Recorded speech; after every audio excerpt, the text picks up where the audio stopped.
좋은 글 읽기입니다. 그럼 질문, 좋은 글이 뭐예요? 네. 앞에 나왔던 내용이에요. 첫 번째는 나에게 필요한 중요한 글입니다. 나에게 가장 필요한 글이 제일 좋은 글이에요. 네. 저기 아, 저 질문 또 한번, 나에게 어려운 내용이 어떤 건지 알 수 있을까요? 네. 뭐 그거는 직접 한번 읽어보시면 조금 더 내가 어려운 내용을 알 수 있을 거예요. 여기 같이 설명을 해드릴게요. 나에게 필요한 글이 잡지나 뉴스. 내가 어떤, 예를 들어서 마케터예요. 한국에서 일하는 마케팅 회사에서 일을 하고 있어요. 그러면 사실 마케터는 모든 대부분의 회사를 알아야 돼요.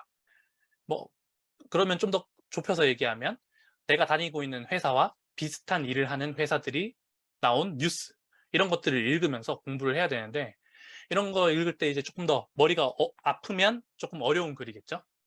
네. 그리고 이제 업계에서 나온 리포트나 블로그, 우리 회사 혹은 우리 경쟁 회사들이 네이버나 구글에 올린 어떤 블로그, 아니면 어떤 조사 자료, 이런 것들을 읽어보면 여러분 일에도 도움이 되고 한국어에도 도움이 돼요. 네. 그리고 나는 좀 한국 사람들과 문화적으로 알고 싶고, 한국 사람들과 문화에 대한 얘기를 많이 하고 싶다, 그리고 그런 직업이다 라고 하면 소설, SNS 글을 많이 읽는 거예요. 한국 사람들이 많이 읽는, 좋아하는 소설을 읽고, 꼭 한국 소설이 아니어도 돼요. 저는 해리포터 한국어 편 읽는 거 좋다고 생각해요. 그런 소설을 읽거나, 또 그 한국 인플루언서들이 이제 그 트위터나 인스타그램에 글을 많이 쓰잖아요. 그런 글들을 읽는 것도 여러분들한테 도움이 돼요. 근데 또 읽기도 어떻게 하느냐. 네, 일단 읽기. 네. 일단 읽기가 뭐냐면, 여러분들이 이제 글 나오고 공부를 하다 보면 모르는 단어 막 찾느라고 글을 못 읽는 사람들이 있어요. 네. 그러지 말고 일단 읽기예요. 일단 읽기 네 가지입니다. 소리내어 읽기. 두 번째, 빠르게 이해하며 읽기. 3번, 단어 뜻 추측해보기. 4번, 정보와 표현에 대해 배우기. 참고로 모르는 단어 찾는 거는 3번 이후에 4번에서 하는 일이에요. 제가 그래서 직접 한번 해보려고 가져왔습니다. 제가 읽을 테니까 여러분은 뭐 집이면 혼자 따라 읽어도 되고요. 그리고 뭐 소리를 낼 수 없으면 소리 내는다고 생각하고 읽어도 돼요. 제가 읽어볼게요.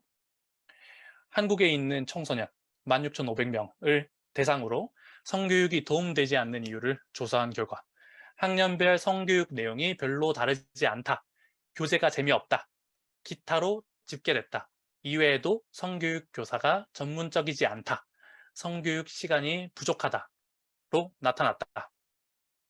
궁극적인 한국 성교육의 문제는 무엇일까?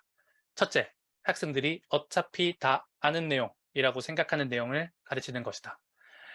학교에서 성교육은 꾸준히 실시되고 있지만 문제는 교육 내용에 큰 변화가 없다는 점이다. 이미 배운 걸 다음 학년에 또 배운다. 학년은 올라가는데 더 이상 성교육의 내용과 질은 향상되지 않는다. 이렇게 읽었어요. 여러분도 이렇게 읽어보는 거예요. 소리내어 읽으면 내 목소리를 내가 들을 수 있고, 그렇게 되면 내 발음이 점점 더 좋아져요. 물론 이것만 하면 안 되지만 직접 내가 읽어보는 것만으로도 정말 도움이 돼요. 이렇게 읽고 읽다 보면 여러분들이 읽으면서 빨리 읽는 방법을 배우게 돼요. 왜 그러냐면, 제가 이렇게 색깔을 다시 표시해 봤어요. 이게 뭐냐면, 이 색깔 하나가 한 의미를 가지고 있는 부분을 제가 색깔별로 이렇게 표현해 봤어요. 네. 한국 사람들이 보통 읽을 때 이 색깔, 의미가 하나 있는 부분을 끊어서 읽어요. 살짝 보여드릴게요. 한국에 있는 청소년 16,500명을 대상으로 성교육이 도움이 되지 않는 이유를 조사한 결과, 학년별 성교육 내용이 별로 다르지 않다, 교재가 재미없다, 기타로 집계됐다. 이런 식으로 끊어서 읽어요. 이렇게 읽는다는 얘기는 여러분들이 뜻을 안다는 얘기고, 그럼 더 빠르게 읽을 수 있고 의미를 더 빨리 파악할 수 있어요. 자, 그럼 선생님, 모르는 단어 있는데 어떻게 해요? 단어 뜻 추측해 보기예요. 글을 읽으면서 먼저 이해하려고 노력을 해야 돼요. 그러다 보면 우리 어려운 문장과 단어 때문에 힘든데, 자, 여기서 어려운 단어 몇 개 꼽아봤어요. 아는 분도 있을 텐데, 궁극적인, 실시되다, 향상되다, 어려운 단어일 수 있어요, 누구한테는. 자, 이거를 사전에서 찾아볼 수도 있지만 먼저 생각을 해보는 거예요. 도대체 무슨 뜻일까? 궁극적인 모르겠는데. 한국 학교 성교육의 문제는 무엇일까? 한국 학교 성교육의 문제를 얘기하고 있구나. 그럼 별로 없어도 뭐 좀 몰라도 돼요. 네, 그리고 넘어가다 보면 한국에서 성교육은 꾸준히 실시되고 있지만 잘 모르겠는데 교육 내용에 큰 변화가 없다. 아마 하고 있다, 성교육을 하고 있다인 것 같아요. 실시되다 하다 비슷한 의미인 것 같아요.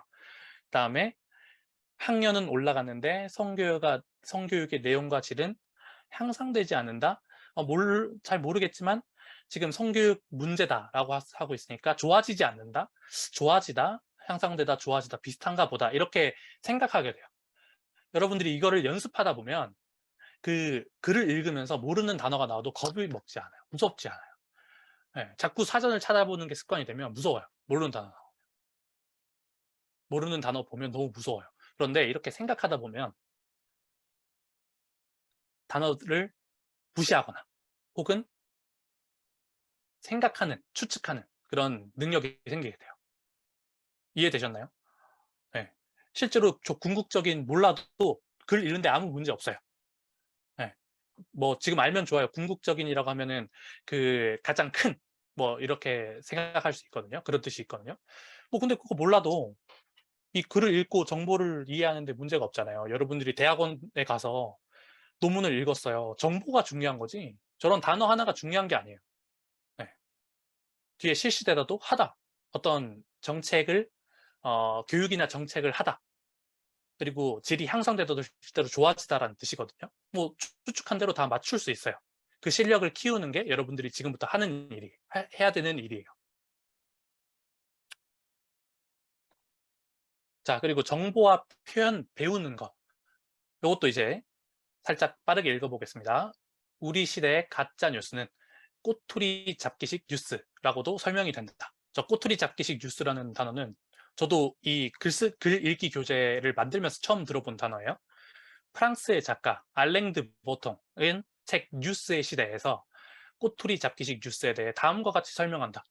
뉴스는 권력자가 잠깐 방심한 상태에서 무심결에 말하거나 행동한 것을 낚아채 그 실수가 심각하고 수치스러운 진실을 보여준다고 주장한다.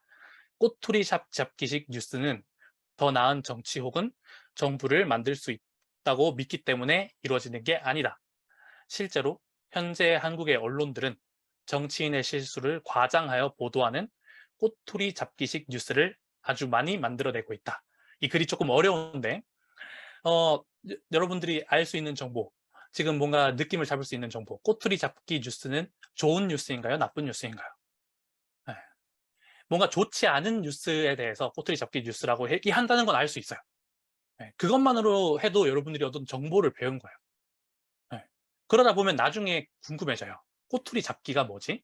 네. 꼬투리 잡기식 뉴스가 뭐지? 이제 나중에 그건 찾아보는 거예요. 네. 꼬투리 잡기라는 거는 그 꼬리랑 비슷한 건데 우리 큰 이렇게 옷 만들 때 만드는 실의 끝을 꼬투리라고 해요. 그래서 그거를 잡는다라고 해서 우리 어떤 사람의 잘못이 있는데 그 말 실수를 했을 때 그 작은 실수를 잡아서 큰 실수처럼 만드는 걸 꼬투리 잡기라고 해요. 네. 그런 걸 이제 점점 글을 읽다 보면 또 알게 되는 정보잖아요. 그래서 글 읽기가 아주 중요하다라는 거예요. 네. 그런데 또 나쁜 뉴스라는 것만 알아도 뭐 글을 읽는데 문제가 없다. 그런 걸 좀 설명드리고 싶었어요.